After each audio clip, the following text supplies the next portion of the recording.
कुंजाम चोबा ठाकुर टोला वाले, उसका मोबाइल नंबर है 88 48 12 36 40। डिंडोरी के पान खाए मोह लराचाए, डिंडोरी के पान खाए मोह लराचाए। अधिक बेला हो गए भैया खबर नहीं आई, थोड़ा यही कहो हो खेत डहर बारी कते आई कहो, थोड़ा यही कहो हो खेत डहर बारी कते आई कहो। डिंडोरी के पान खाए मोह लराचाए, डिंडोरी के पान खाए मोह लराचाए। अधिक बेला होगी दवा खबर नहीं आई, तोला आही कहोगा खेत डहर बारी कने आही कहो, तोला आही कहोगा खेत डहर बारी कने आही कहो। डीजे निरुत्तम कुंजाम चोबा ठाकुर टोला वाले, उसका मोबाइल नंबर है 88 48 12 36 40।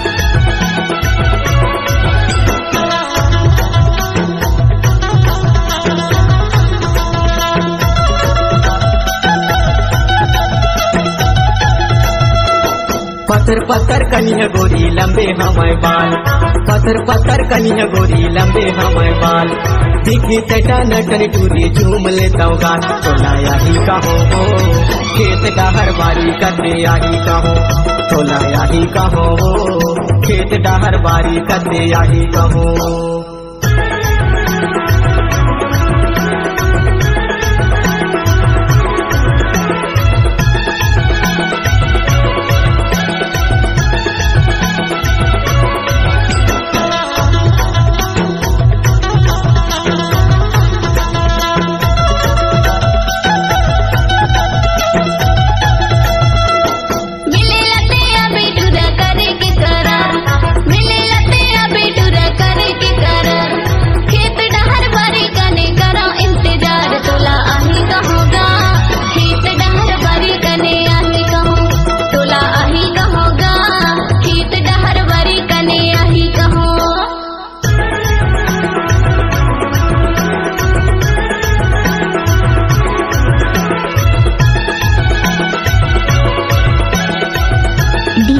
निरुत्तम कुंजाम चोबा ठाकुर टोला वाले, उसका मोबाइल नंबर है 88 48 12 36 40।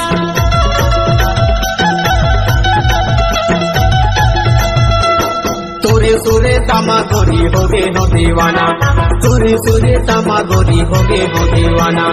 माया देते मोला रानी जाने कर बहाना, तोला यही कहो हो खेत डहर बारी कते यही कहो, तोला यही कहो हो खेत डहर बारी कते यही कहो। डिंडोरी के पान खाए मोह लराचाए, डिंडोरी के पान खाए मोह लराचाए।